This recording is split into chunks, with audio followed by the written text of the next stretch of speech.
खूनी इलाका जहां बूढ़े रात में घर लौटते हैं। रात के 3:07 हुए थे। विशाल की कार एक ऐसी सड़क पर दौड़ रही थी जिसका नाम किसी नक्शे में नहीं था। सड़क के दोनों तरफ घना जंगल था, न कोई घर, न कोई इंसान, न कोई गाड़ी, बस अंधेरा। अचानक कार के सामने एक लड़की आकर खड़ी हो गई। विशाल ने जोर से ब्रेक लगाया। कार लड़की से कुछ इंच पहले रुक गई। विशाल ने तुरंत दरवाजा खोला। तुम ठीक हो? लड़की चुप रही। उसके लंबे बाल चेहरे पर पड़े थे। विशाल ने पूछा, तुम यहाँ इतनी रात को अकेली क्या कर रही हो?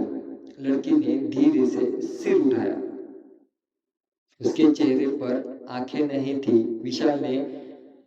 विशाल के मुंह से छींक निकल गई, लेकिन लड़की मुस्कुराई और बोली, आप गलत रास्ते पर आ गए हैं। विशाल पीछे हट गया। यह कौन सी जगह है? लड़की ने सड़क के पीछे इशारा किया। खूनी इलाका। अचानक लड़की गायब हो गई। विशाल कार में बैठा और पूरी ताकत से गाड़ी भगाने लगा। लेकिन 10 मिनट बाद वही लड़की फिर सड़क के बीच खड़ी थी।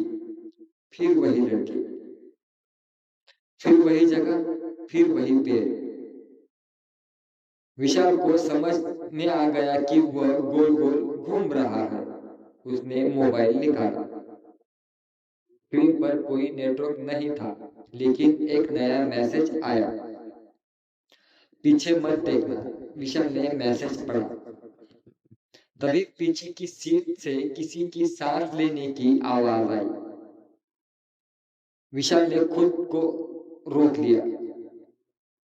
उसने शीशे में देखने की कोशिश की। शीशे पर किसी ने अंदर से उंगली से लिखा था, मैंने कहा था पीछे मत देखना।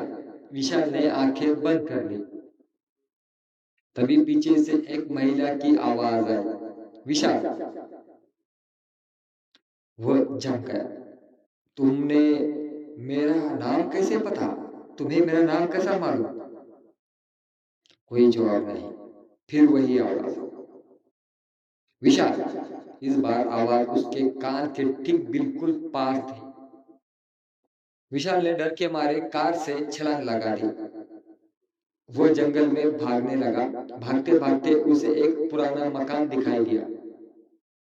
दरवाजे के ऊपर फोम से लिखा था, अंदर आ जाओ, बाहर वो खड़ी है। विशाल ने पीछे देखा। जंगल के बीच वही बिना आंख वाली लड़की खड़ी थी। उसने हाथ उठाकर उसे बुलाया। विशाल मकान के अंदर घुस गया। दरवाजा अपने आप बंद हो गया। अंदर दर्जनों लोग बैठे थे। सब शांत, सब विशाल को देख रहे थे। विशाल ने राहत की सांस ली। आप लोग यहाँ रहते हैं? किसी ने जवाब नहीं दिया। फिर कमरे के कोने में बैठा एक बूढ़ा आदमी बोला, तुम्हें भी उसने अंदर भेजा है? विशाल ने पूछा, किसने? बूढ़े ने कांपते हुए कहा, जिसने तुम्हारी कार के पीछे बैठकर तुम्हें यहाँ तक पहुंचाया। विशाल के चेहरे का रंग उड़ गया। मेरी कार में कोई नहीं था। बूढ़ा मुस्कुराया, था। वो भी, वो अभी भी वही है। अचानक मकान की सारी खिड़कियां एक साथ बंद हो गई। कमरे में बैठे सभी लोग एक साथ खड़े हो गए। विशाल ने देखा, उनमें से किसी के भी पैर जमीन को नहीं छू रहे थे। वे सभी हवा में कुछ इंच ऊपर थे। विशाल चीखता हुआ पीछे हट गया। तभी बूढ़े ने अपना चेहरा उठाया। उसकी आंखें नहीं थी। उसने कहा, हम सब 30 साल पहले मर चुके हैं। विशाल दरवाजे की तरफ भागा, लेकिन लेकिन दरवाजे के सामने वही लड़की खड़ी थी। अब उसके बाल जमीन पर घिसट रहे थे। उसका मुंह धीरे धीरे खुला, इतना खुला कि उसका चेहरा 2 हिस्सों में बट गया। उसके अंदर दांतों की कई कतारें थी। वो फुसफुसाई, तुम्हें पता है यह इलाका खूनी क्यों है? विशाल पीछे हट गया। लड़की ने कहा, क्योंकि यहाँ आने वाले लोगों का खून जमीन नहीं पीती। वो अचानक विशाल के बिल्कुल सामने आ गई।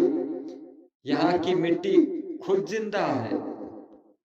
अचानक फर्श फट गया। काले सड़े हुए हाथ जमीन से बाहर निकल आए। उन्होंने विशाल के पैरों को पकड़ लिया। विशाल चीखने लगा। तभी कमरे में मौजूद सभी मुर्दे एक साथ हंसने लगे। फर्श के नीचे से हजारों आवाजें आने लगी और एक और मिल गया, एक और मिल गया। विशाल ने पूरी ताकत लगाकर अपना पैर छुड़ाया। वो खिड़की तोड़कर बाहर कूद गया। बाहर सुबह हो चुकी थी। सूरज निकल रहा था। विशाल सड़क पर गिर पड़ा। कुछ देर बाद एक पुलिस जीप वहां पहुंची। पुलिस वाले ने उसे उठाया। आप ठीक है? विशाल रोते हुए बोला। मुझे घर जाना है। पुलिस वाले ने उसे देखा और कहा, घर? हाँ। आपका घर कहाँ है? विशाल ने अपने गांव का नाम बताया। पुलिस वाला कुछ सेकंड चुप रहा, फिर बोला, वहां तो कोई विशाल रहता ही नहीं। विशाल हंस पड़ा। मजाक मत करो। पुलिस वाले ने मोबाइल में एक पुरानी खबर दिखाई। खबर की तारीख थी 18 अगस्त 1996। शीर्षक था, खूनी इलाके में 43 लोगों की मौत। नीचे नीचे मृतकों की तस्वीरें थी। विशाल ने स्क्रीन देखते ही फोन गिरा दिया। उन 43 तस्वीरों में उसकी तस्वीर भी थी। मृतकों की सूची में उसका नाम था।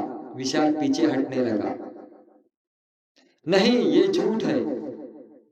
पुलिस वाले ने डरते हुए कहा, तुम्हारी मौत को आज ठीक 30 साल हो चुके हैं। विशाल ने अपने हाथों की तरफ देखा। उसकी त्वचा पारदर्शी हो रही थी। हड्डियां दिखाई देने लगी। उसने चीखते हुए पुलिस वाले से मदद मांगी, लेकिन पुलिस वाला भाग चुका था। पीछे जंगल में वही लड़की खड़ी थी।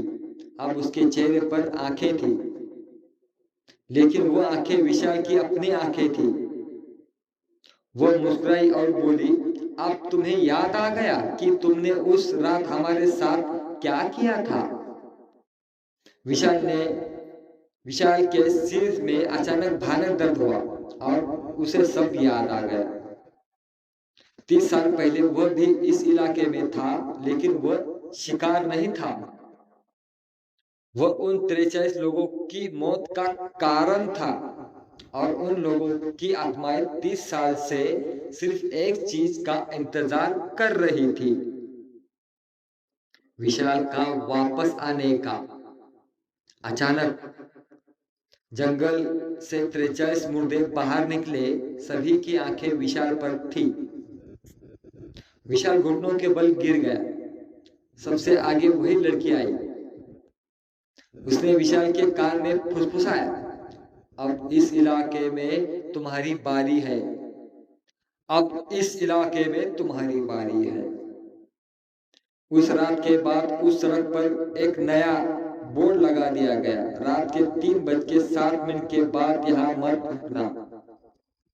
लेकिन आज भी अगर कोई उस रास्ते से रात में गुजरता है तो उस सड़क के किनारे 44 लोग खड़े दिखाई देते हैं, 43 मुर्दे, और उनके बीच विशाल। वो हर गुजरती गाड़ी को हाथ देकर रोकता है, और अगर कोई गाड़ी रोक दे तो विशाल मुस्कुराकर सिर्फ इतना पूछता है, तुम्हें पता है इस इलाके से बाहर जाने का रास्ता कहाँ है? फिर पीछे बैठे 43 मुर्दे एक साथ फुसफुसाते हैं, अब कोई बाहर नहीं जाएगा। समाप्त। काल्पनिक कथा आहे, कोणता गोष्टीचा काही संबंध नाही तर हा व्हिडिओ तुम्ही फक्त मनोरंजन म्हणून पाहता। काल्पनिक कथा आहे, कोणता गोष्टीचा कशाचाही काही संबंध नाही। हा व्हिडिओ तुमच्या फक्त मनोरंजनासाठी बनवला गेला आहे मित्र।